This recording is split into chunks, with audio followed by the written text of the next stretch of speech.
Hi, this is Yukti and you are watching binge cravings. और आज की हमारी रेसिपी है लाल मिर्च का अचार। इस अचार को डालना बहुत ही आसान है और साथ ही इस अचार को आप 1 साल तक स्टोर कर सकते हैं। और साथ ही आज के वीडियो में मैं आपको बताऊंगी कि किस तरह से अचार बरनी में भरते वक्त हमें सावधानी रखनी चाहिए ताकि वो खराब ना हो। रेसिपी में इस्तेमाल किए गए सभी इंग्रेडिएंट्स को मैंने डिस्क्रिप्शन बॉक्स में भी लिखा हुआ है, आप चाहें तो वहां से भी इंग्रेडिएंट्स का स्क्रीनशॉट ले सकते हैं। तो रेसिपी को स्टार्ट करने से पहले चैनल को सब्सक्राइब कर लें और साथ ही बेल आइकन को भी प्रेस कर दें ताकि आपको मिलती रहे लेटेस्ट अपडेट्स। तो आइए बिना किसी देर के स्टार्ट करते हैं अपनी आज की रेसिपी। तो मिर्च का अचार बनाने के लिए मैं यहाँ पर ले रही हूँ 1 किलो लाल मिर्च।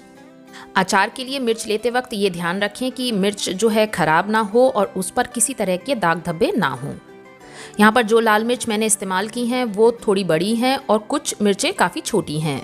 छोटी मिर्चें मैंने इसलिए ली थी क्योंकि जिससे जब मैं इसे जार में भरूंगी तो जो भी स्पेस थोड़ा बचेगा उसमें मैं छोटी मिर्च डालकर उस स्पेस को भर दूंगी। बहरहाल मिर्चों को अच्छे से धोने के बाद में मैं इन्हें एक सूखे कपड़े से पोंछ लूँगी। अचार लंबे समय तक चले इसके लिए ये बहुत ज़रूरी है कि मिर्चों में पानी ना रहे। एक एक करके मिर्च को अच्छे से पोंछने के बाद में हम इन मिर्चों को थोड़ी देर धूप में भी रखेंगे। अगर आपके घर में धूप अवेलेबल नहीं है तो आप इसे पंखे के नीचे भी 2 से 3 घंटे के लिए ड्राई कर सकते हैं। सारी मिर्चें मैंने पोंछ ली हैं और अब मैं इन्हें धूप में रख रही हूँ। जब तक ये पूरी तरह से सूखती हैं तब तक हम इसका मसाला तैयार कर लेते हैं। मसाले की जितनी क्वांटिटी मैंने यूज़ की है उसमें 2 किलो मिर्च का अचार तैयार होगा। मसाला तैयार करने के बाद में मैं उसे 2 पोर्शंस में डिवाइड कर लूँगी और फिलहाल मैं 1 किलो मिर्च का अचार डालूंगी और जो बाद का मिर्च का अचार है वो मैं बचे हुए मसाले से डालूंगी। अगर आप सिर्फ मिर्च के अचार के मसाले का वीडियो देखना चाहते हैं तो उसका लिंक भी मैंने डिस्क्रिप्शन बॉक्स में दे दिया है। और अगर आप 1 किलो मिर्च का अचार डालना चाहते हैं तो जो मसालों की क्वांटिटी मैं बता रही हूँ उसका हाफ कर दें। यहाँ पर मैं ले रही हूँ 100 ग्राम साबुत सौंफ, 100 ग्राम मेथी और कलौंजी की क्वांटिटी है 50 ग्राम, 50 ग्राम अजवाइन, 100 ग्राम राई। यहाँ पर मैंने बनारसी राई यूज़ की है, जो बारीक वाली राई होती है वो, 50 ग्राम पीली सरसों। इसका टेस्ट इस अचार में बहुत अच्छा आता है। और साथ ही मैं यहाँ पर ले रही हूँ 50 ग्राम जीरा। इन सभी मसालों को हमें लो फ्लेम पर अलग अलग ड्राई रोस्ट करना है। इन मसालों के अलावा हमें चाहिए कुछ पिसे हुए मसाले। पिसे हुए मसालों में हमें चाहिए 100 ग्राम हल्दी पाउडर, 50 ग्राम अमचूर पाउडर, नमक की क्वांटिटी है 120 ग्राम, 50 ग्राम लाल मिर्च पाउडर और साथ ही हमें चाहिए 1 टीस्पून हींग। इन सब मसालों को हम बाद में इस्तेमाल करेंगे। सबसे पहले हम साबुत मसालों को भून लेते हैं। सबसे पहले मैं भून रही हूँ मेथी दाना। गैस की फ्लेम को लो पर ही रखें क्योंकि तेज फ्लेम पर अगर आप मसाले भूनेंगे तो वो जल जाएंगे। जब इसका कलर हल्का सा चेंज हो जाए तब हम इसे बोल में निकाल लेंगे। मेथी दाने के बाद में अब मैं इसमें भून रही हूँ सौंफ।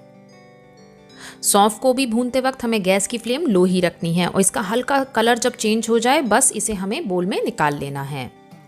सारे मसालों को हमें एक साथ ही एक बोल में डालते जाना है। और अब मैं भून रही हूँ राई। राई भूनते वक्त थोड़ा ध्यान रखें क्योंकि राई बहुत ही जल्दी भुन जाती है और इसे भुनने में हार्डली 30 सेकेंड्स लगते हैं, क्योंकि अगर आप ज़रूरत से ज़्यादा राई भून लेंगे तो उसमें कड़वाहट आ जाएगी। इसलिए बस 30 सेकेंड के बाद में इसे पैन से निकाल लें। राई के बाद में अब मैं इसमें भून रही हूँ पीली सरसों। पीली सरसों को भी हमें राई की तरह ही बहुत ही कम देर के लिए भूनना है। इसे भूनने में भी हार्डली हमें 40 सेकेंड्स लगते हैं। राई के बाद में अब मैं इसमें भून रही हूँ जीरा। जीरे को भी हमें हल्का कलर चेंज होने तक भूनना है। और जीरे के बाद में मैं भूनूंगी अजवाइन। इन मसालों को भूनने का पर्पज़ ये है कि अगर इसमें कोई नमी मौजूद हो तो वो ख़त्म हो सके, ताकि जो अचार है उसकी शेल्फ लाइफ बढ़ सके। और अब अजवाइन भी भून चुकी है और अब फाइनली मैं इसमें भून रही हूँ कलौंजी। कलौंजी को भी हमें हार्डली 30 सेकेंड्स के लिए ही रोस्ट करना है। इस अचार को बनाते वक्त मैंने प्रिजर्वेटिव का यूज़ नहीं किया है और घर के अचारों का यही फ़ायदा होता है कि हम बिना प्रिजर्वेटिव के अचार बनाते हैं और उन्हें खाते हैं, जबकि जो मार्केट में अचार मिलते हैं उनमें ज़्यादातर प्रिजर्वेटिव्स होते हैं, तो वो हमारी सेहत के लिए भी नुकसानदेह है। तो बेहतर है कि हम अपने घर में साफ़ शुद्ध तरीके से अचारों को बनाएँ। तो कलौंजी भी भुन चुकी है और अब मैं इसे भी बोल में ट्रांसफ़र कर रही हूँ। जब सारे मसाले अच्छे से ठंडे हो जाएंगे तब मैं इसे मिक्सी में पीस लूँगी। इन्हें ठंडा होने में हार्डली 15 से 20 मिनट लगते हैं और जब ये पूरी तरह से ठंडे हो जाएं तभी इन्हें पीसें। मसाले ठंडे होने के बाद में मैंने इन्हें मिक्सी में पीस लिया है और अब इन मसालों को, पिसे हुए मसालों को मैं एक बड़ी बोल में डाल रही हूँ और अब मैं इसमें बाकी के पिसे हुए मसाले डाल रही हूँ। सारे मसाले बोल में डालने के बाद में हमें इन्हें अच्छे से मिक्स करना है। वैसे तो जो नमक की क्वांटिटी मैंने यूज़ की है वो एकदम परफेक्ट है। स्टिल अगर आप चाहें तो नमक की क्वांटिटी थोड़ी कम कर सकते हैं या थोड़ी बढ़ा सकते हैं। तो बहरहाल मसाला अच्छे से मिक्स हो चुका है और अब मैं इस मसाले में से आधी क्वांटिटी अलग कर रही हूँ। तैयार मसाले की टोटल क्वांटिटी है 820 ग्राम। वेइंग स्केल से नाप के मैं इसमें से 410 ग्राम मसाला अलग कर रही हूँ। इस मसाले को मैं एक एयरटाइट कंटेनर में स्टोर कर लूँगी और जब मुझे बाकी का अचार डालना होगा तब मैं इस मसाले को यूज़ कर लूँगी। अगर आप सिर्फ अचार के मसाले की वीडियो देखना चाहते हैं तो उसका लिंक भी मैंने डिस्क्रिप्शन बॉक्स में दे दिया है। तो बहरहाल ये जो मसाला है मैंने 2 पोर्शंस में डिवाइड कर लिया है।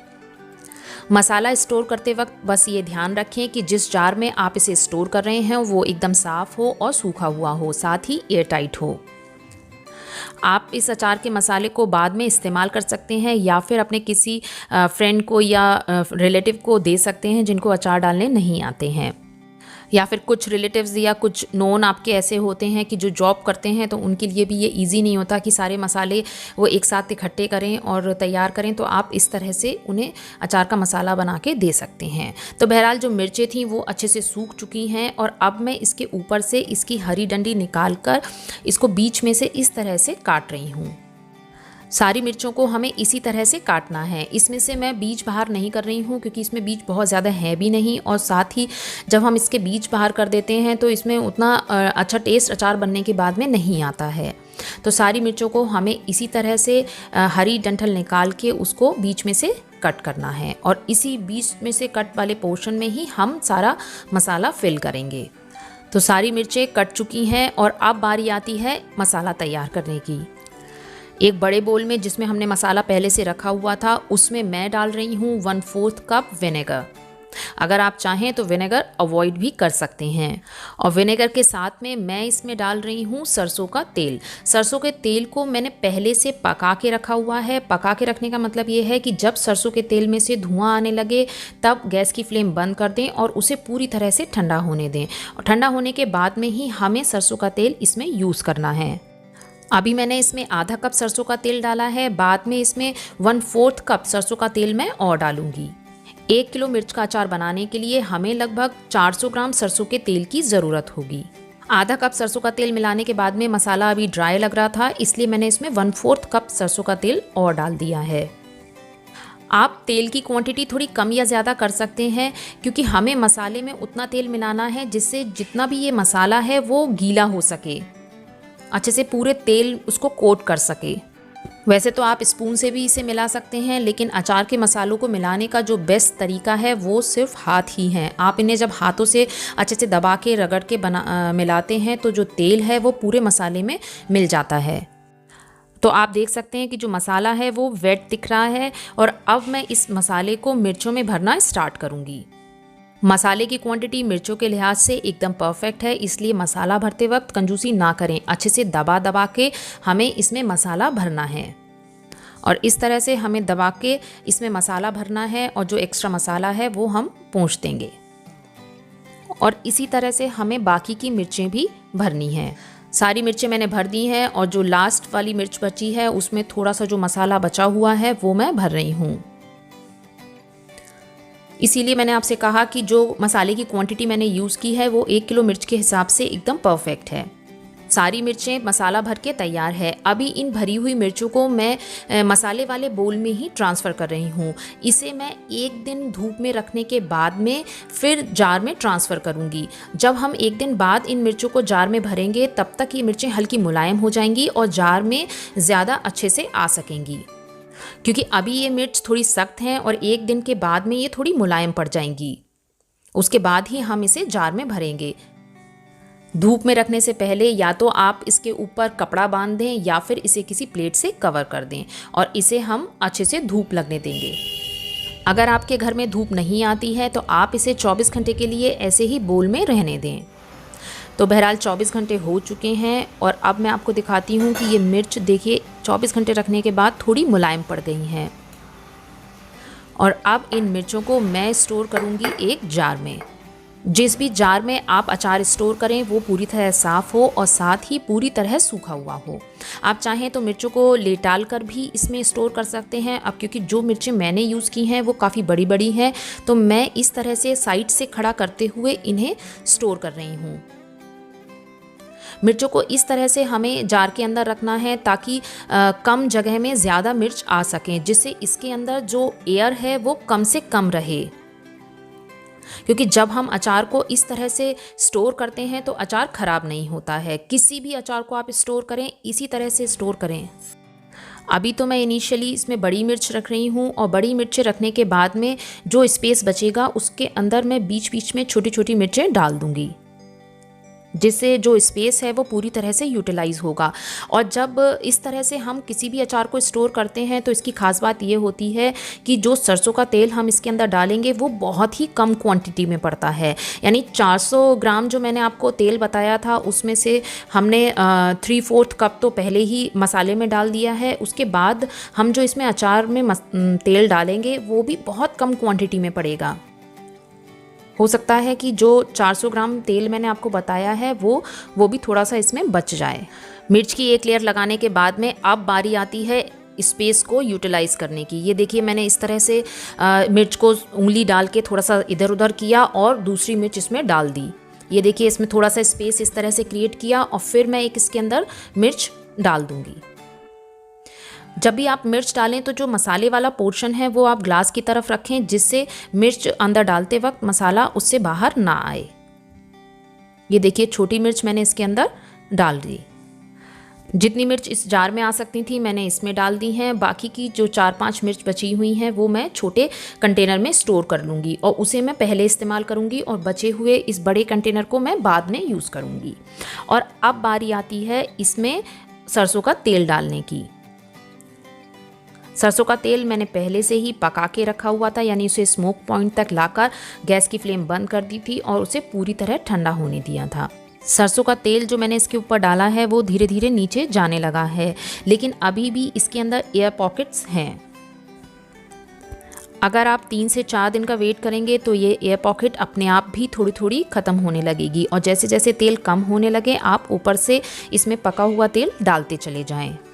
अब या तो आप 3-4 दिन तक इसका वेट करें या फिर इस तरह से स्पून की उल्टी तरफ से आप इसमें स्पेस क्रिएट करें, थोड़ी सी मिर्च दबाएं और एक स्पेस क्रिएट करें और तेल नीचे जाने लगेगा और आप देख सकते हैं कि जो एयर बबल्स हैं वो ऊपर की तरफ आ रहे हैं।